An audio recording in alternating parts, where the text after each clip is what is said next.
Another week of comics are in the books, and I know what you're gonna say. You're gonna say, Alex, where have you been? Well, I've been working a lot, but you don't want to hear about that. You want me to get into these books, review these books for you. Thank you all so much. If you enjoy the content, make sure to like, comment, and subscribe. We've got comic book and a little bit of manga for you today, so don't go anywhere. Let's get this thing started. First up, I want to talk about Null Hunter. This is issue number 4 by Walsh, Vargas, and Carey, and this book series continues to absolutely crush it. The art style here by Gustavo Vargas is absolutely brilliant, and it is teeming with vibrancy and energy, and I absolutely love this story that Mr. Michael Walsh is giving us here. This is kind of a Hercules tale. It is from the Olympus saga, and yeah, it's basically a retelling of Hercules in a cyberpunk world. In this issue, we had our titular character, maybe you want to call him the Hercules character, and it's kind of like a lone wolf and cub kind of story going right now. But basically, they're beating the crap out of their next target, and stuff goes sideways, as it almost always does in comic books, of course. But I'm absolutely loving Null Hunter, Michael Walsh, one of my favorite up-and-coming comic book writers recently. Next up, we have The Moon is Following Us, issue number 5. This is Daniel Warren Johnson, so you know I'm all about it. Daniel Warren Johnson writing and doing some of the art. Riley Marosimo doing the other part, and Mike Spicer, of course, on the colors. And we have another amazing, amazing issue here. And after we saw what happened in the 4th issue, it picks right up. This thing kind of feels like a Rick Remender book where we aren't taking any time breaks. No time breaks at all. And the cascade has gotten to our heroes. What happens at the end of this issue, you definitely have to read it. This is probably my favorite ongoing book series right now. Daniel Warren Johnson is forever goated, in my opinion. He makes you care about his characters so freaking much that you have to keep reading issue to issue. The Moon is Following Us, of course, by Image Comics. Absolutely crushing it. Oh, I didn't even give a score for this. I will give it a 3.5 stars. I'm loving Null Hunter. I'm going to give this 4 stars this week. Building on previous issues. Continues to ratchet up the excitement. And the ending of this book, it's a bit of a, it's a cliffhanger. It's comics, of course. It is a cliffhanger. Moving on, though, we've got Detective Comics. This is issue number 1093.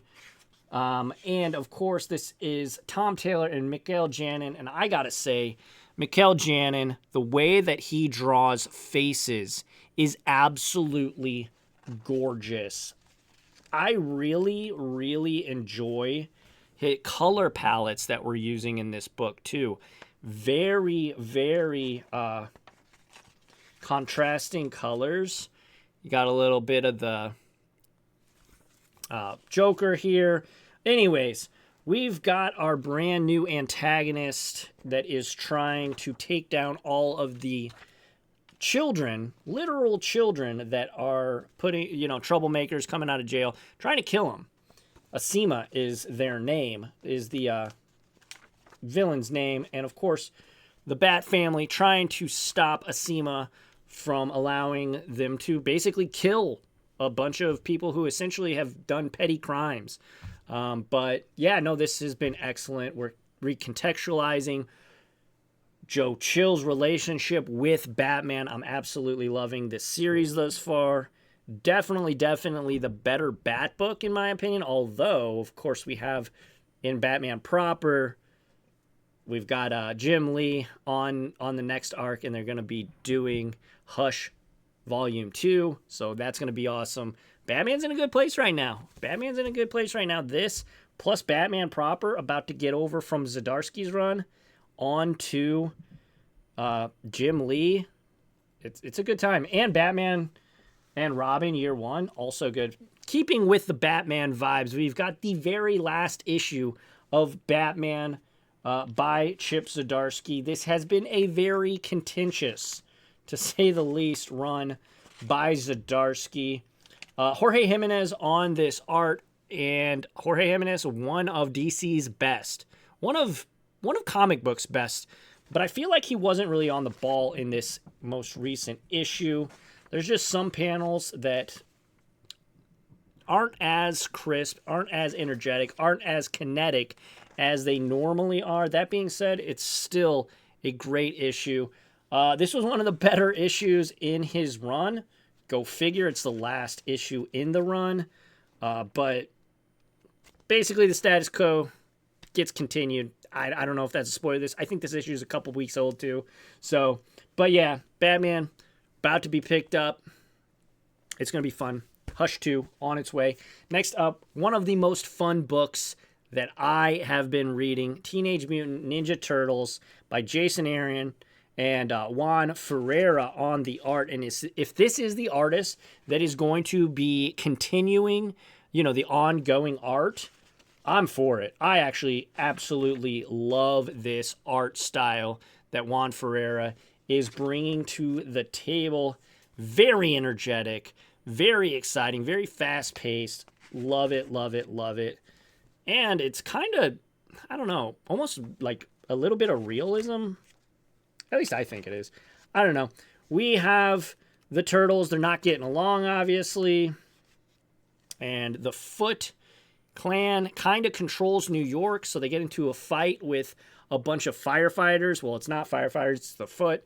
And, of course, there's people with their camera phones watching. So, back at it. I didn't read the end of the last run for Teenage Mutant Ninja Turtles. I'm still getting through it. So, I don't know what caused them to separate and where we picked up in issue number 1, 2, 3, and 4 of this series. I don't know how we got there. I assume they probably murdered a human because everybody's treating them like mutant scum and saying like that. So I'm absolutely loving this series. I'm going to give this 4 stars. I do also want to talk about some manga that I've been reading, that I've been picking up. I picked up this on a whim. This is Kagurachi. Sorry if I butcher that, but this has been awesome. It's about a young man who has a dad who is a sword maker, and long story short, his dad passed away, and now he's got to avenge his death. Very cool stuff. If you're into manga, this is a brand new, pretty new manga as far as I can tell. I just saw the cover of the first one, and I really don't ever do this. I really like to be informed whenever I'm purchasing decisions about books, but I kind of just saw it, watched one YouTube video as a brief, non-spoiler review, and it seemed sweet, so I picked up the first 2 volumes. Really liked the first one thus far. I'm like halfway through so far. So, yeah, I dig it. I dig it. And then I'm also into Vagabond. Vagabond, a legendary, manga by Takino Inoue. And the art in this book, if you haven't yet and you are into mangas, this art is grade A for manga. I'm really loving this. This is volume 2. I'm ripping through this thing. I'm a little bit more than halfway through, so I'm absolutely loving it. I'm sorry I haven't been around for my weekly videos, but hopefully this video will give me momentum. You know what would help? A ton of likes and more subscribers. That would definitely give me the motivation to continue making weekly content. I've got a bunch of comics here that I just haven't got to. I've bought them, I just haven't read them. That being said, I want to get back to making weekly content. I appreciate you if you've been rocking with me for a week. This is the first video you've seen me, or if you've been rocking with me for a year. I appreciate you all. Make sure to like, comment, and subscribe. Hit me up on League of Comic Book Geeks. So follow me over there. That link will be in the description below. But I appreciate everybody. If you made it this far, let me know by saying Batman, Batman, Batman in the comments below. I appreciate you all, and until the next time, be kind to one another. I'll catch y'all on a flippy flop. Adios.